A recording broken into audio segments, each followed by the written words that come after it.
and welcome to the second episode of the Legacy Sports Podcast. I am your host, Antonio Pop, and joined always with my dad, Bill Pop. Dad, how are we doing tonight? We are doing fantastic. It's been a great week in sports. Totally. One of the best weeks I've had in a long time watching sports. It's crazy. Every single night, we are on the couch, excited to watch Tigers game. It hasn't been like this since my memory, 06, and then way back for you in 84. What's it like reliving kind of the glory days of the Tigers now in 2025 with a star-studded roster we have, whether it's pitching, batting? The Tigers are playing at this unbelievable pace, and they're right now the best team in baseball. Yeah, absolutely. I think we're the best team in baseball. And I think the pace is like it was in 84 for me because it was multiple players doing multiple great things going forward. So I look at it this way. It's exciting to watch. Yes. We love to watch Tiger baseball every night. They're not playing tonight. That's why we're recording tonight. Exactly. So it gave us a little bit of a break, and actually the NBA and NHL is a little bit light tonight. Yeah, it is. And it's one of those nights that it's exciting to talk about this team. You know, before we were going to record last week, we didn't really want to record because they lost some games. They lost a series versus the Rangers. And I kind of want to talk about the pitching woes. We lost a pitcher last week in Casey Mize to the 15-day IL. That's a big loss. You got guys like Flaherty not pitching well. He's 1-5 on the season. You know, let's talk about that bullpen and injuries. You know, I think a key for this team to make a deep postseason run is to stay healthy. We kind of saw it last year with the Tigers not being able to stay healthy in the pitching staff. Right. You know, how do you think Casey and the loss there is going to affect this team and this bullpen and this roster? Well, there's going to be injuries. We all know that as fans. I think the Tigers have a lot of depth in pitching, actually an enormous amount of depth that they could use down the road as trade bait. But I think the Tigers will be fine with pitching. We're going to go through this, and we saw the Flaherty game. Yes, you and I sat in those beautiful seats at Comerica Park. By the way, they're outstanding seats. If you get a chance, fans, to sit in those seats, they're really good. The angles are much different than they were if you sat there with the original seats that they put in there. So my only issue, and this is more of just a fanfare, is that back in the day they used to cover in left field that building. I forgot what building it's called, but the Whales. The Whales are covered by a Cure Auto Insurance advertisement. I mean, one of my favorite things. I put it on TikTok for people who watch our TikTok. I want to see a Tigers game, and I want to do some whale watching. Couldn't do both, sadly. But that game, was very interesting. We sat down. Home run right off the bat. I mean, we just got in the seats, and the guy drilled one into the right field bleachers. I don't know whether it's Jack's, he's injured or whatnot, but his fastball looks like a meatball, and guys are, crushing it. He has a 4.61 ERA right now. His whip is an abysmal 1.24 ERA. It comes to this is like, I understand he won a World Series last year. He played decent for the Dodgers. He's a fly ball pitcher. He's a fly ball up guy. The ball is being put in play. But one of my things is you have to get first pitch strikes, and he is struggling right now to do that. He has a bounce back game. He needs to have a bounce back game. He's playing 5-16 is his next start versus the Blue Jays, I believe. What do you want to see out of him going forward, and just how are we going to use this guy going forward? Well, I think he's going to be one of our top pitchers. I think he's going through a bad stretch right now. Okay. And he's going to absolutely, have his ups and downs. Listen, we need Flaherty in October. So we're going to get to October. We need him to be pitching good. I think it's a streaky type game, and I think he'll end up pitching real good. He's a good pitcher. Yeah. He's got good velocity. His ball does move really nice. So let's see what happens. But maybe we jinxed him. What the hell? Yeah, maybe we did. That was always a theory. If we did that. Yes, but. Another pitcher that had a tough night, I think that series comes down to the fact that we just came back from a tough series in Colorado, a doubleheader on one day. I think it was the day before we left. Coming back, adjusting to those time zones, that's going to kill you as a team. Yeah. I think our record is the same record as the '84 Tigers had at home after the first 40 games. So The Tigers are playing phenomenal baseball. As I said in the last Yes. podcast, we cannot keep this pace up. All right? Well, they're really trying to prove you we have the wrong best there. record in Major League Baseball, Yes. right? Right now, we are the best team in Major League Baseball. Well, the critics do not think so. The power rankings came out today, and they have us at 3 behind the New York Mets and the Los Angeles Forget Dodgers. about the power rankings. Okay, so you're Go by under the data. Data says Tigers got the best record. I like where they're at, and everyone is contributing. yeah, everyone, including a guy that last year, you were wincing when he came up the bat. He was hitting an abysmal 139 or 179. I misspoke there. Last year at this time, I'm talking about the great El Maguilo, Javier Baez. Like, Right. what is happening? Wasn't he your favorite player last year? He was. Matter of fact, your fraternity at Hope or at Western Michigan, Yeah. all you cared about was how bad he was and traded him. Now Yes, all of a sudden, he's playing phenomenal baseball. I knew this would happen. Everyone doubted it. It was trajectory. I think Javi responds to a great organization and great, he did it in Chicago. We've seen stretches of him. This is like the old Cub days. He, in this last Boston game, second to last Boston game, he had 2 home runs, the first 2 home run game he had with the Tigers in his stint with them. And then he did it in dramatic fashion with an epic call from Dan Dickerson. Oh my God! That was Dirty Dan. He's the best caller in the world. best caller in the world. Yeah. What do you think? Can he continue to bat 300 the rest of the season? I think he's going to be a 270 plus hitter. Okay. I also think that game, for us fans who watch that game, the closest game I've seen to come to that from excitement was when Cabrera played at Yankee Stadium, hit that home run in center field. Yes. That was unbelievable. What I thought it was a very special moment at Comerica Park, and they did it 2 nights in a row, right? Yeah, with Justin Henry Malloy finishing Phenomenal out game. the sweep of the Boston Red Sox. Everyone were booing Bregman. It's one of my things that I understand. You have to go where you feel like you're best, and he denies that he didn't want to come to Detroit because of Comerica Park. What do you think of the Alex Bregman? I wish we had him. I really do agree with you there. If we had Bregman's a great hitter. He's got Scooble's number for whatever reason. Yes, he does. And so got a quick bat, swings good.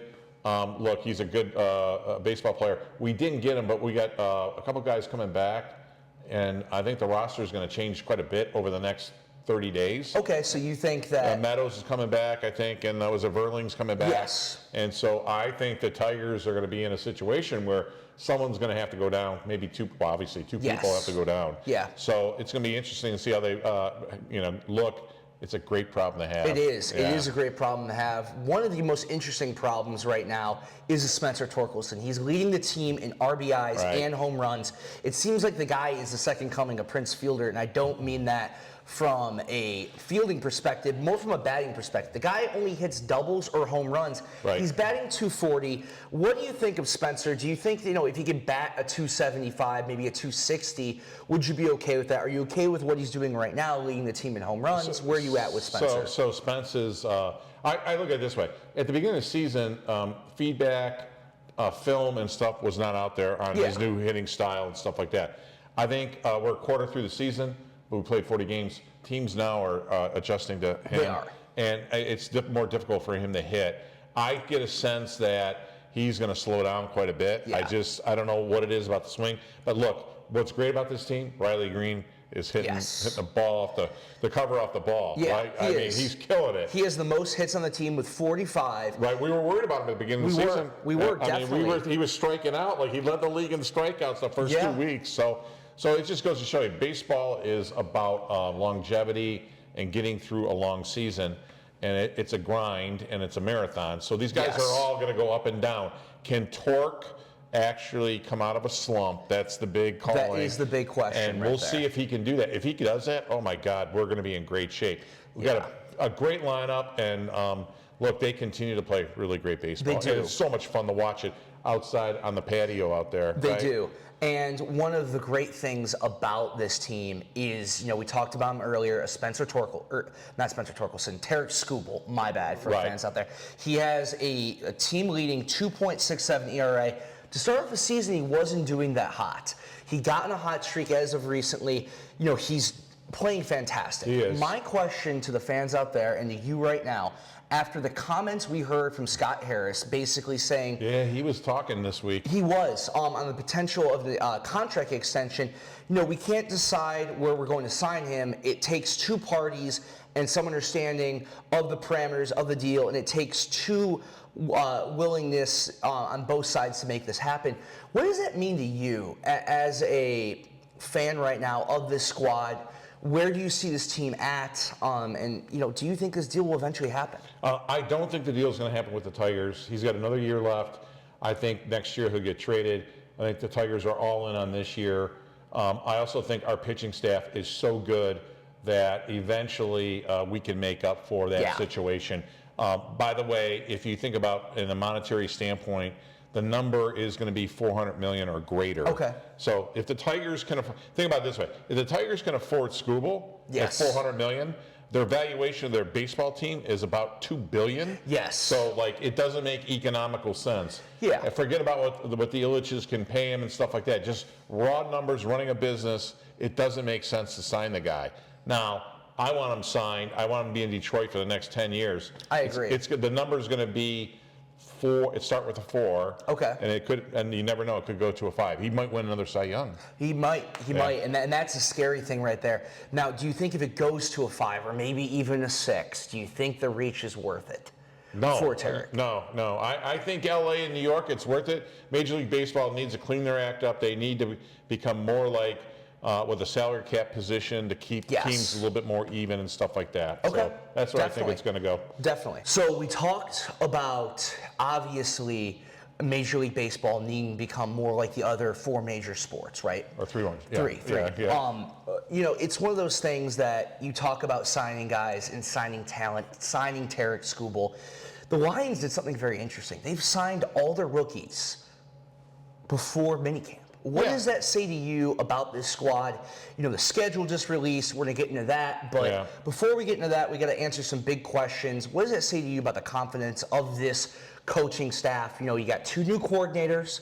Where are you at with this team, and why do you think they signed these rookies early? So, I think they want, this is the year of the Lions. We have a tough schedule. Everyone's got a tough schedule. Everyone expects to win the Super Bowl right at the beginning. I think it's great that they signed the whole team. They're ready to go. They're motivated. Yeah. And I expect big things out of the Lions. But my big things are we're going to win between 11 and 13 games. Really? Which is good enough. Okay. It's good enough. Just get in the playoffs. And home field, there was no home field really advantage. Yeah, right? No, we were. we did not play well. Especially in the playoffs. Especially in the playoffs. During the regular season, that's great.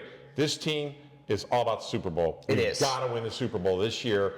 And Goff is, like I said in the last episode, Goff's got to get.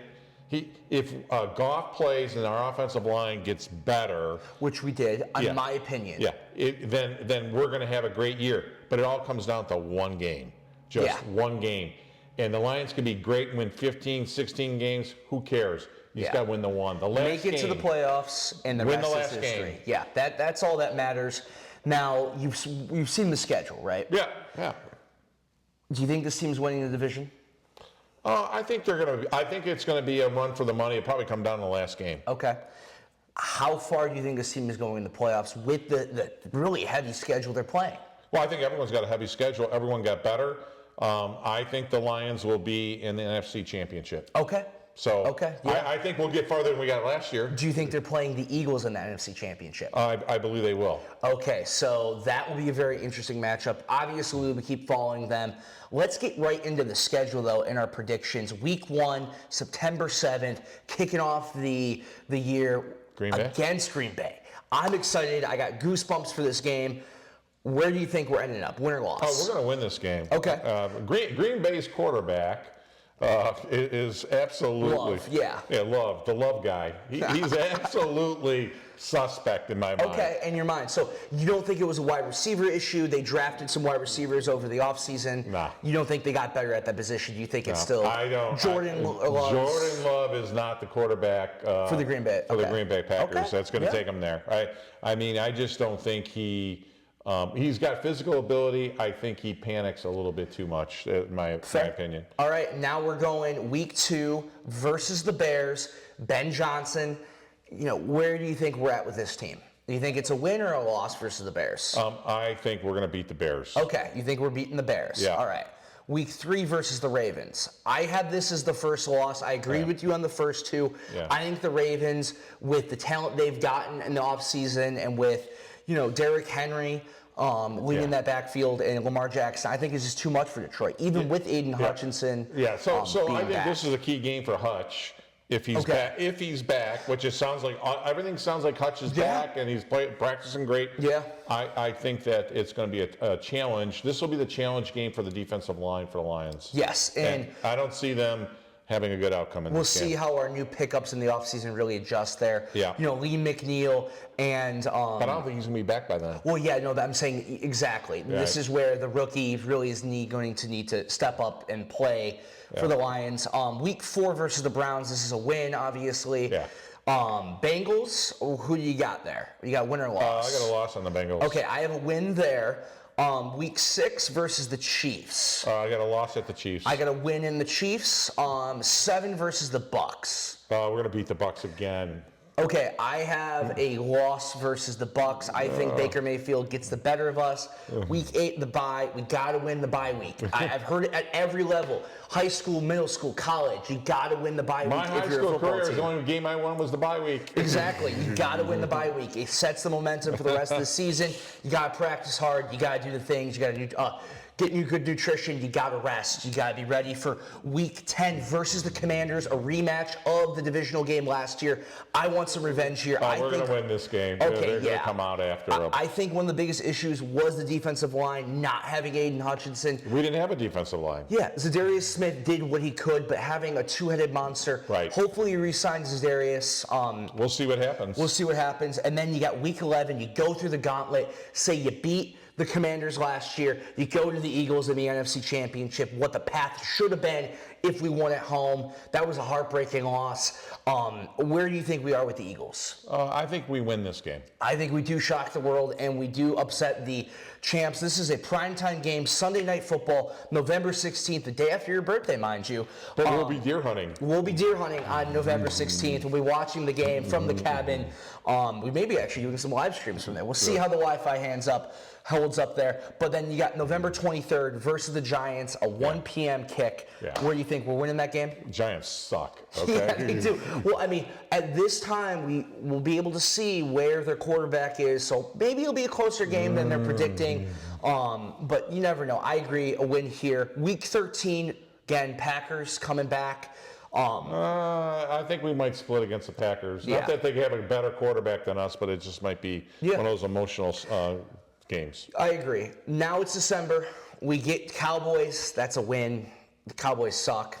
They've always sucked. Rams, week 15. I think that's going to be a great game. I think that game could prove if we're conference or division champs and stuff like that. I agree. Then you go AFC again with the Steelers. I think we're going to beat the Steelers. Okay. And then you go Vikings.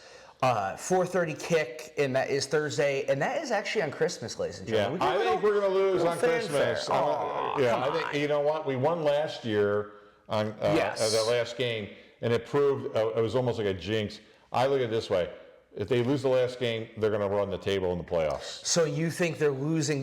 Remember, it's 18 games now. Yeah, so that isn't the last game. So we played the Bears last game of the season. Yeah. Where do you think you are with Ben Johnson? We're going to beat the Bears. We're going to beat the Bears. We're going to beat the Bears 2 times this year. Here's the real question, though, and this is my worry. Does it really matter about all these games? As long as you get in the playoffs, who cares? Everyone's confident of the talent we have. I'm more pessimistic. Yeah. I think we come from a very interesting perspective here. You know, the Detroit Lions on SportsCenter says 11-6. I think it's going to be less than that. I think we will be lucky to get over 10 wins. Wild card?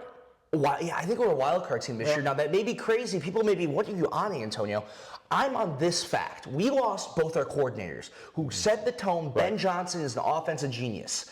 You know, the defensive coordinator, really good at playing man. I think, Calvin Shepard and this other guy, they're good, but I need to see them in action. We saw what they could do at their respective position groups. Then we saw what the guy our offensive coordinator could do from the Broncos.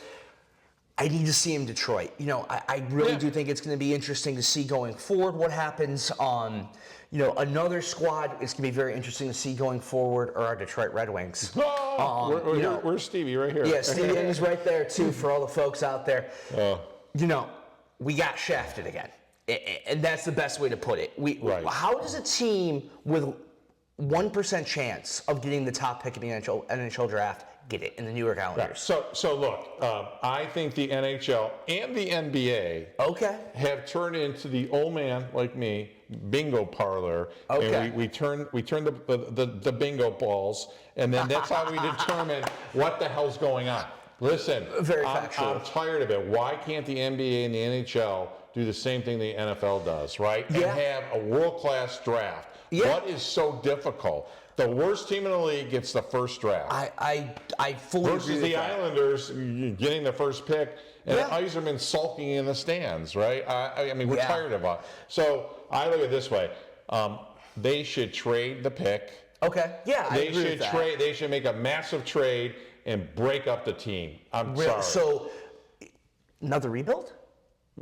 That's where we're at. If you think we have enough talent to go anywhere. I mean, I think we have a good core right now in Grand Rapids. I think a few more years, about a year to a year and a half, I think we'll be in a better position than we were 2 years ago. That's for sure with where we're going. But one of my things is that trading away, I've heard the idea thrown out, Dylan Larkin. Send him out of town. Get Mitch Marner in here from the Toronto Maple Leafs, who look now. They were throwing their jerseys on the ice. We'll talk about that in a minute. But do you really think that we need to go to that, that level of drama to go trade away our captain? This team will not win. I'm sorry.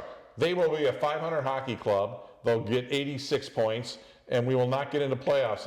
With this set of players and this coach, we won't get there. They're not bad people. No, not by any means. Yeah, but we just don't have that second superstar like we had back in the day. So I'm more disappointed that Kenny Holland went to the LA Kings. He could have came back to Detroit, and he could have traded around all those draft picks like he did before, and we'd have been in the playoffs. Okay. So it's one of those things. You have love that guy. By the way, here's Kenny Holland. I mean, I will defend Steve Yzerman until the day I die. Yeah. But I will also be real, as the people on the world have seen.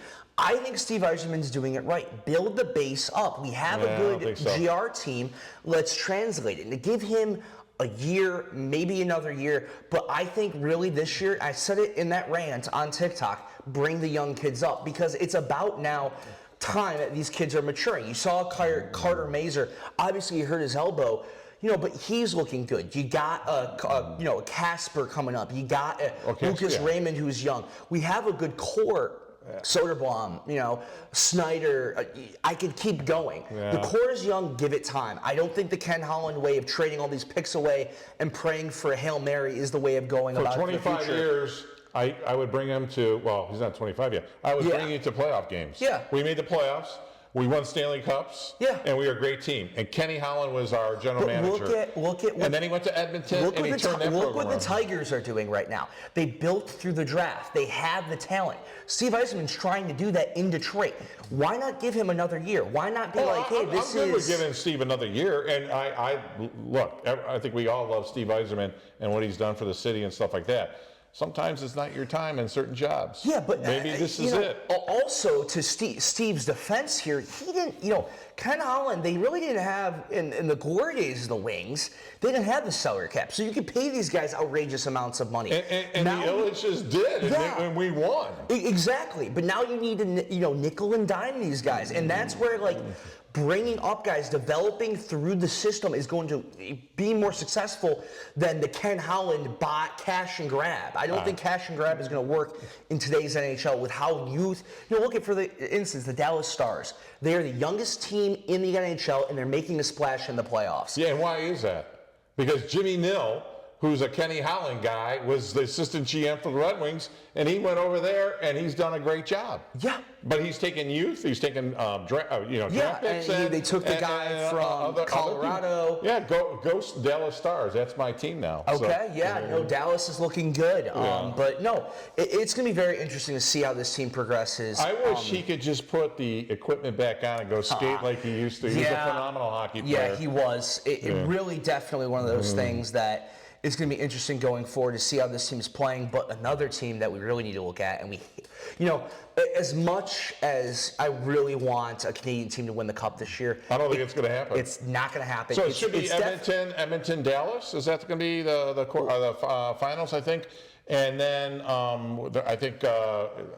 What is it? Carolina's on tonight. I mean, Dallas leads 3-1. Right now, it's a 1-1 game in the second period starting, and then you have the Maple Leafs down some games there, 3-2 to Florida. And the game's in Florida, right? Yeah. So it's either going to be right now the Oilers beat the Golden Knights 4-1 in gentleman's sweep. So I think the Stars are going to win that game versus the Jets. Well, the Oilers are already in. The Oilers, so it's Jets, Oilers, Panthers, Hurricane. Those are my predictions for the conference finals. So who do you got going to the Cup? I think the Stars are going to win it all. Okay. Okay. You think Dallas. So you think is going to win it all, despite your comments about cash grab. Yeah. I think the Stars are going to win the Cup this year. Okay. All right. Okay. And we'll see. I'm sure all my Dallas folks, over the 2,000 listeners we have on this podcast. Yes. I think that all the Dallas people are going to really like it. Yeah, definitely. So. I mean, I think Dallas is one of those up-and-coming markets. It's interesting, though, to see a Toronto team that they had a 2-game lead going in, early in this series, and they just fell apart. And last night, I think it was the brutal. The straw that broke the camel's back. People were throwing jerseys on the ice. They're having fits. I heard that people started chanting 51-51 at the Toronto game. Wow. They wanted to become part of the U.S. because they were embarrassed about the Maple Leafs. That is hysterical. See, now if Canada became part of the U.S., they wouldn't have the Cup issue. Exactly. Everyone would win. We're just kidding. No politics on this. But no, that's a crumble. That's a poverty franchise. You got the core four. You got who you want. I mean, it's not poverty in that way, but it's they got Brendan Shanahan. Why can't Shanny win the big one for Toronto? They've had the core. And the core for years, and the core hasn't produced. Yeah, I mean, we talk about it for a Red Wings standpoint. We had a little bit of those issues.